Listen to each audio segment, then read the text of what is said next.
Hey guys, so I come to you with a tag, and I also come to you in this disembodied form because it's a bit easier for me to just put the um, book covers up on the screen because I just recently reorganized my shelves, and I really don't want to ruin all that by pulling all these books down. So you're gonna get me in a sort of weird, uh, I guess, sort of podcast form almost. But anyway, I am here to do the best books from 2010 to, or yeah, from 2010 to 2019 tag. Basically, it's a tag all about your reading of nonfiction from this past decade, right? It's best nonfiction books from 2010 to 2019. And, excuse me, the tag was created by Samuel Darum, who has a great channel, and his original tag video of this is one of the best videos on nonfiction that I've seen on BookTube. So I highly recommend you go check it out.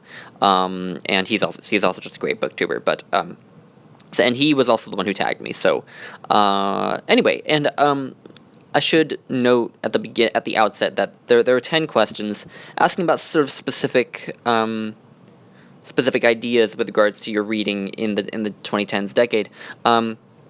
There are some cases in which I'm just going to throw in a book in response to a question that fits it only very loosely. And the reason I do that in a couple instances is because there are some books that didn't really fit any of the prompts that strongly, but that I wanted to talk about because they were books published in the 2010s that mean a lot to me.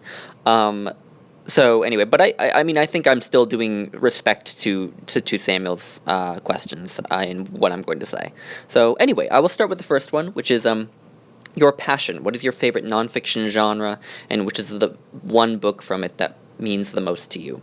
My probably my favorite, as I've said, genre of nonfiction that I just enjoy the most on a just purely pleasure basis is memoir, and a memoir published in the 2010s that I really loved was Crazy Brave by Joy Harjo.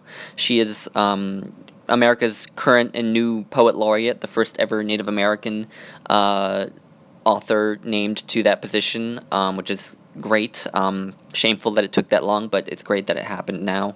And this is just her memoir of her childhood growing up in a house with a horribly abusive father. And she grew up on a Muskogee reservation, she specifically is Cherokee, but Muskogee is sort of a wider nation that includes the Cherokee and a couple of others. But and this memoir tells her of her childhood and also her sort of adolescence and her life into her 20s, becoming an artist, becoming a poet, becoming a musician, spending some time acting. And also sort of getting over the trauma from her childhood with this father who was, abusive and also just like actively evil toward her and her siblings. And what I loved about it was what I learned about life on at least this one Indian reservation where she was raised, but also just the healing and transformative power of art, because because of the trauma from this man she was raised with, she suffered from horrible panic attacks throughout much of her early adult life, and it was actually really poetry and music that sort of helped her to cope with that. It didn't end the panic attacks, didn't heal her, but completely anyway. But it did really help her to work through that, and I loved it for that reason. And it's also just beautifully written, I think. The second question is the book that helped you to learn a new skill or improve an existing one. I don't really learn skills from books, honestly. Yeah, if I learn a skill, I usually learn it by asking a person who knows that skill. But a book that I picked was Why Does the World Exist by Jim Holt. And I think the subtitle is an existential detective story, and really it's just a Jim Holt's romp through a ton of Western philosophy, both from ancient to medieval to early modern to like literally talking to philosophers who are still alive about why is there something rather than nothing. And it was a great introduction, not only to thinking philosophically about life and the world, but also to thinking critically, I think, because he looks at so many different perspectives and he picks each one apart, showing you its merits and its flaws, its the holes that are in it, and different arguments from different people about why certain arguments are better or worse. And so it was just a great text for me to get thinking about these existential questions seriously, but also to get me thinking a bit more critically, just more generally. And it's incredibly accessible. And yeah, I do need to reread it though. But it is a great book. It really had a huge influence on the way that I think about the world. He comes to no hard and fast conclusions. He really leaves it sort of open to the reader. He does sort of have a tentative conclusion at the end, but he doesn't say, this is what I think now. He just says, I'm going to propose this as a tentative hypothesis, but, think for yourself. Which goes back to that sort of idea of it instilling this critical thinking in me. So that's that. Question 3 is, which is that one genre of nonfiction that you don't usually read, but somehow you went out of your reading comfort zone and found it giving you a lot of value?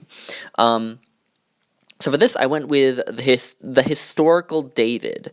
I can't quite remember the subtitle, but it's by Joel Baden, who is a scholar, I believe, at Yale, who basically what this is, the reason it's sort of outside of my usual reading fare is it's a work of biblical exegesis.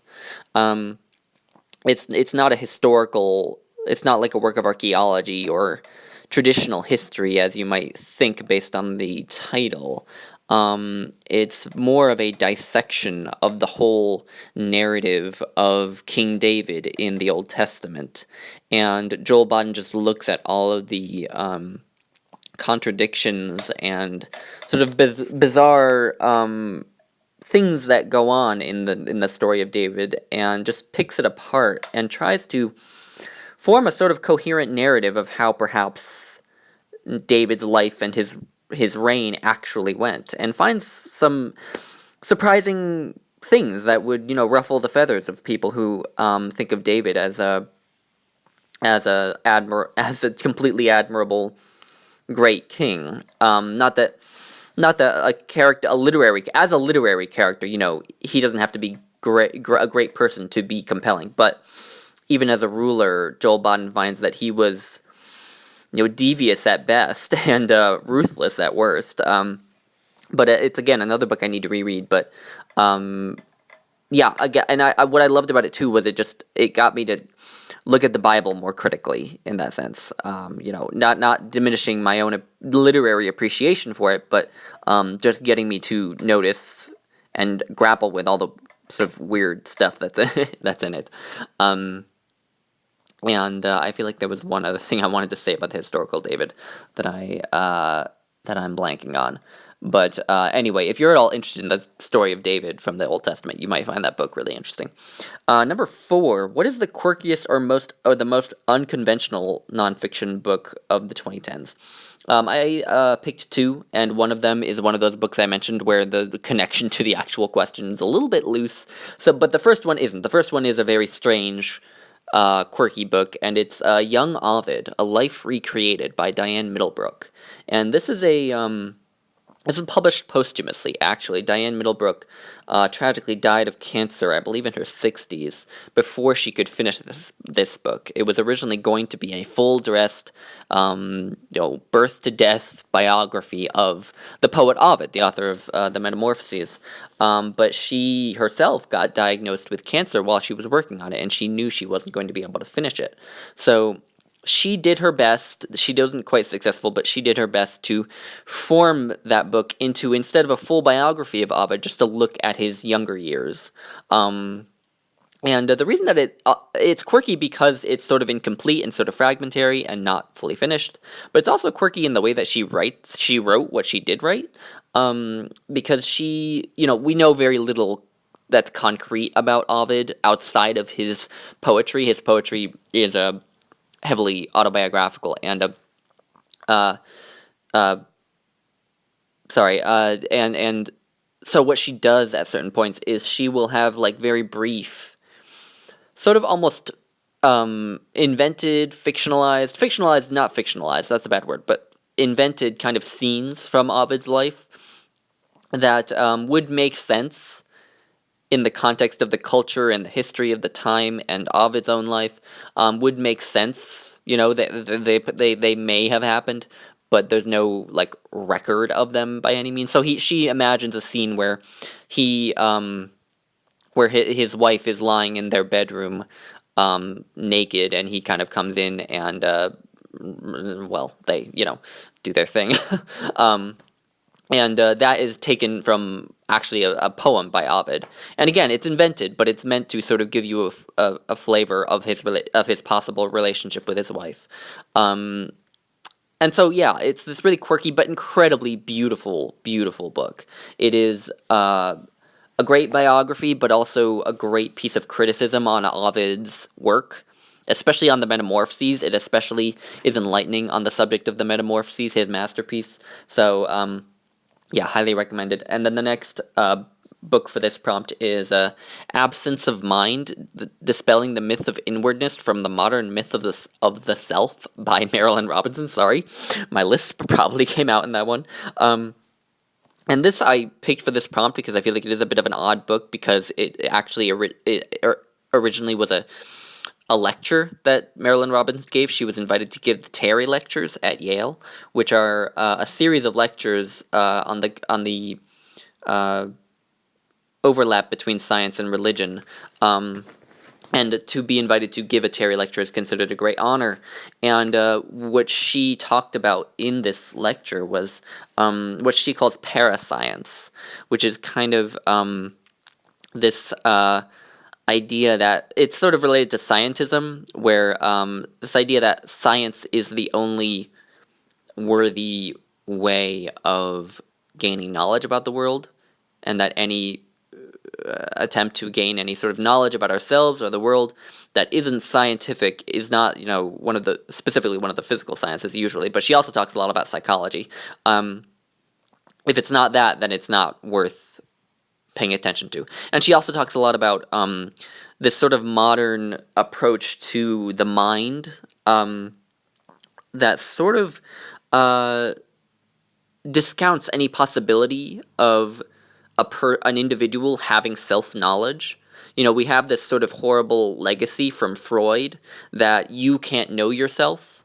You need to be told about yourself from other people, specifically, experts who are trained to know what you think. And so anyone who tries to find self-knowledge and to talk about how they feel and what they think about themselves is sort of shut down by this whole mentality, because anyone can say, well, no, you're wrong about yourself because you're deluded because XYZ. And what people don't seem to realize is that that's again a legacy of Freud, where the unconscious, because the unconscious in Freud is responsible for so much of what we think, we can never know why we actually think what we think. And Marilyn Robinson just sees that whole mentality as incredibly toxic, and I agree with her. There are certainly parts of those lectures where she gets into the nitty-gritty of some scientific theories where I probably disagree with her, but it's a great, great book, incredibly eloquent and thought-provoking.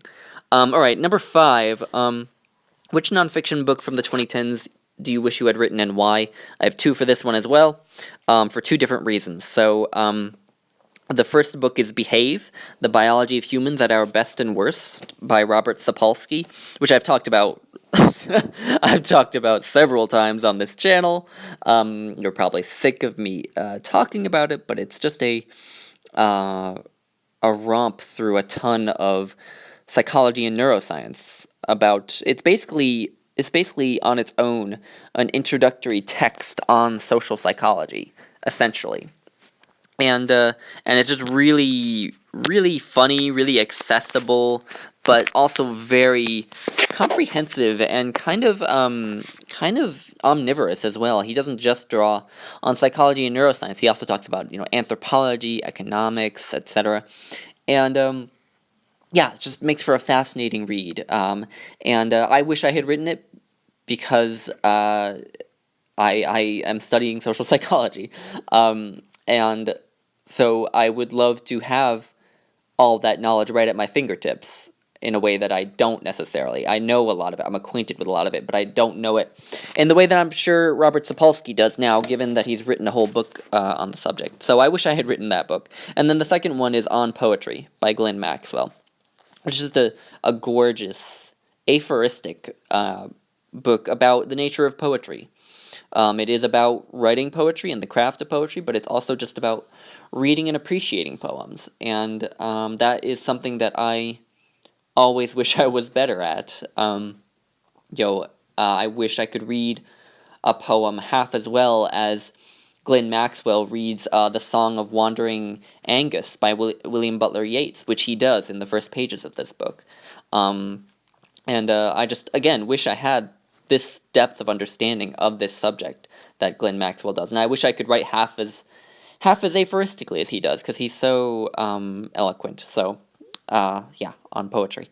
Number 6, which is that one nonfiction book that defines, encapsulates, and epitomizes this decade for you? I have two, and one is sort of positive, but also has dark overtones, and the second one is not positive. The first one is Sapiens. I'm blanking on the subtitle for it again. I think it's just a history of human beings from the dawn of time to the present. I don't know. You'll see an image of it. But it's by Yuval Noah Harari. You've probably all heard of it, and it's just attempts to give a comprehensive history of humankind, starting in our prehistory and moving all the way to the 21st century, and even looking forward a little bit to what we might be facing in the rest of the 20th century. And the reason that I think it encapsulates this decade is because I hate to get too gloomy on all of you, but I think humanity is possibly on its way out. What we're doing to the environment, especially, I think, really threatens our continued survival. I think probably life on Earth in general will somehow soldier through whatever comes as a result of climate change, but I don't know about humanity. And so the reason that I think this encapsulates this decade is because it is a sort of just testament to what human beings have done, the good and the bad, I guess. Yeah, so that's why I picked it. And the second pick was The New Trail of Tears, How Washington is Destroying American Indians by Naomi Schaefer Riley. And the reason for this is because minority issues surrounding ethnic and racial minorities have seemed to not get better, but to get worse in the past few years. Not only in the United States, but across the world. I think in Europe, we're sort of seeing a return to, nativism and nationalism, in large part because of the influx of immigrants to Europe from places like the Middle East. And I think that influx of immigrants is part of the cause of that return to nativism and nationalism. This book is all about the situation of Native Americans in the United States at the current moment, and it is incredibly harrowing. Life on reservations is fraught with substance abuse and child abuse and poverty. Basically, Native Americans don't own their own land, in a sense, and so it's really hard for them to get businesses going, to build anything, any new houses, any new schools, any new anything.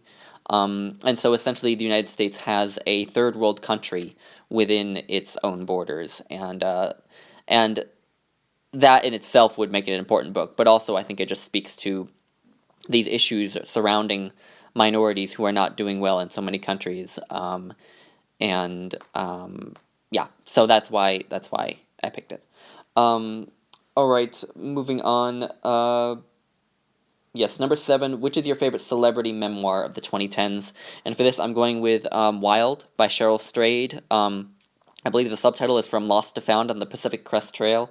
And it's about her sort of, I mean, I'm sure you've all heard of it. Cheryl Strayed, the reason I think the reason I'm putting this as a celebrity memoir is because Cheryl Strayed was very well known when she published this book.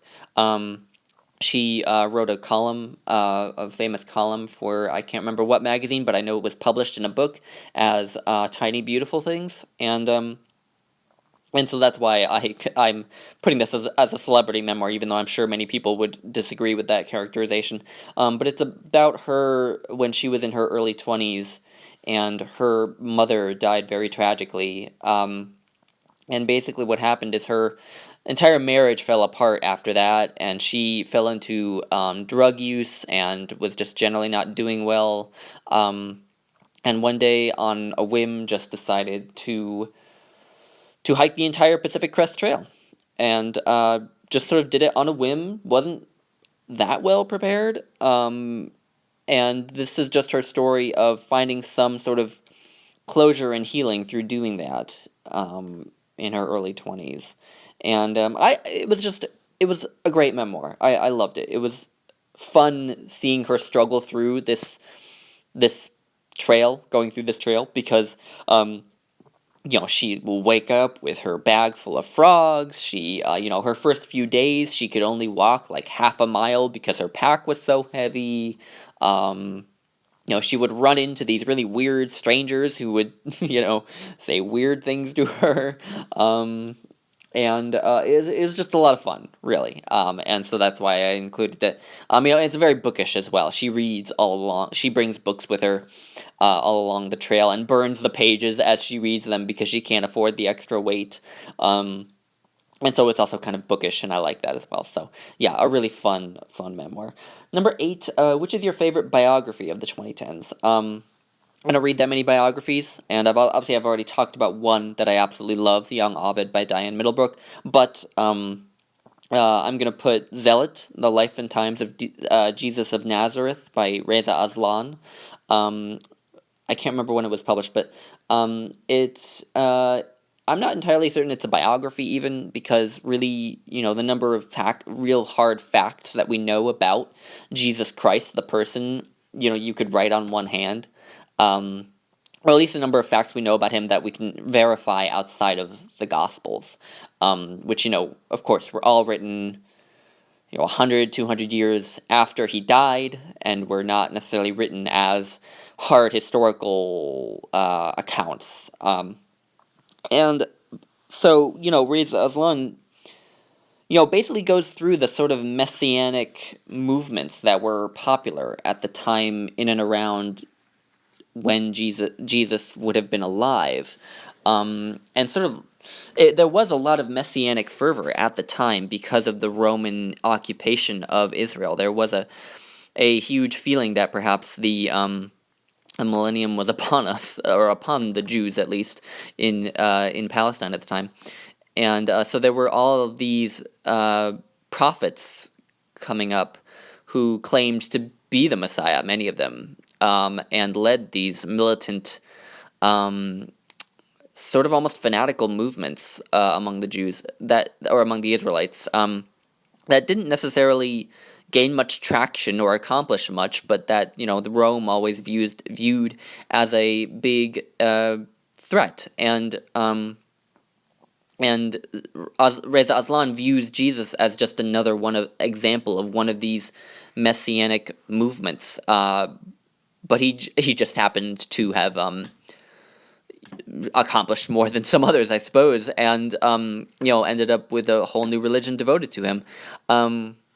And yeah, I just found it incredibly fascinating and enlightening, and it really made me go back to reading the Gospels with a new eye. It really made me see the character of Jesus so much differently. I see him now as not quite the warm, compassionate leader that he's so often talked about as. I see him as much more of well, a zealot, a revolutionary, a kind of a difficult person, kind of a charismatic, certainly, but also demanding of his followers, and also a radical in his own way. So, yeah, I think it's a great, important book. All right, number 9. What book changed your life?